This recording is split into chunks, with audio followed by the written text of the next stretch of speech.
enduring right now. Thank you. Shri Lalji Verma. माननीय सभापति जी, आपने मुझे इस संकल्प पर बोलने का अवसर दिया, इसके लिए धन्यवाद। महोदया, जो ये संकल्प हमें लाना पड़ रहा है, 356 में आपात स्थिति में जब उस राज्य का प्रशासन स्टेट गवर्नमेंट से न चल पावे, तब हम इसका प्रयोग करने का उपबंध है। निश्चित रूप से जो स्थितियां बनी हैं वहाँ पर,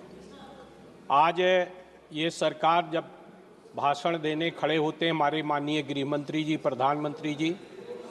तो जिस तरह का शब्दों का चयन करते हैं और जिस तरह से अहंकारमय भाषण देते हैं, निश्चित रूप से वही कारण है कि जिसके कारण मणिपुर में हम चुनाव नहीं करा पा रहे। हम एक तरफ कहते हैं एक देश एक चुनाव,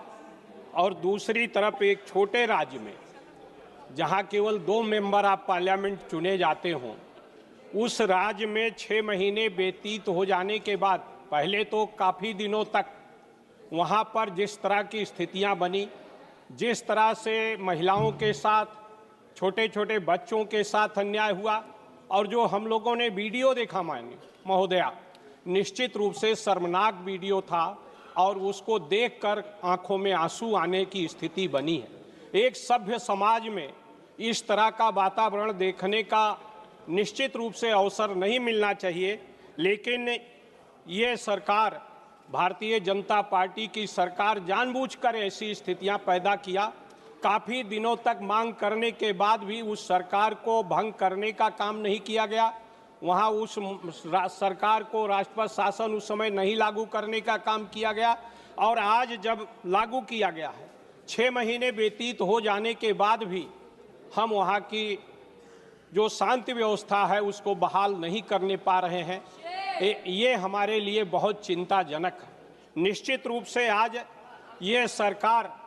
केवल अपने वोट बैंक को बढ़ाने की दिशा में,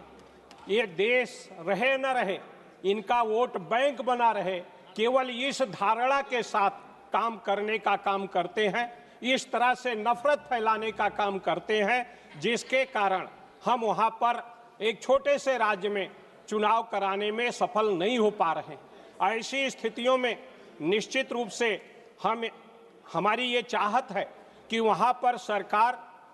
केवल वोट बैंक की दृष्टि से न काम करते हुए, वहां की भावनाओं को समझते हुए वहां शांति का वातावरण पैदा करने का प्रयास करे और जल्द से जल्द लोकतांत्रिक व्यवस्था को कायम करके वहां के लोगों को अवसर देने का काम करना चाहिए। हमें देश सर्वोपरि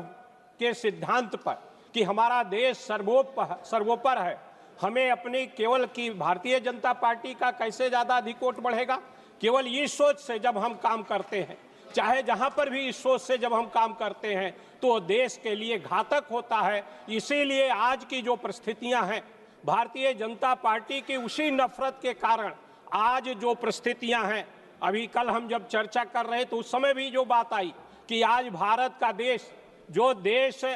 चाहे वो 1965 की लड़ाई रही हो, 1971 की रही हो, 1999 की रही हो, हमारे देश के साथ दुनिया के तमाम देश खड़े नजर आते रहे, लेकिन आज इस देश में जो भारतीय जनता पार्टी की नफरत की नीति है, उसके कारण हमारा चाहे वो विदेश नीति है वो पूरी तरह से फेल हुआ, और उसी के कारण मणिपुर आज भी इस तरह के समस्याओं से ग्रस्त है। ऐसी स्थिति में निश्चित रूप से हमारा ये मांग है कि वहाँ पर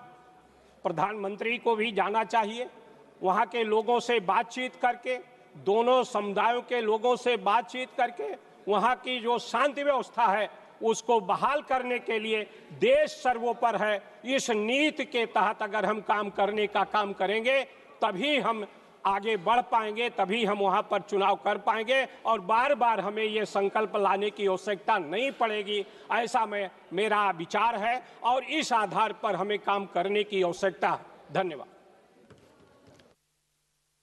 अकोली घोष।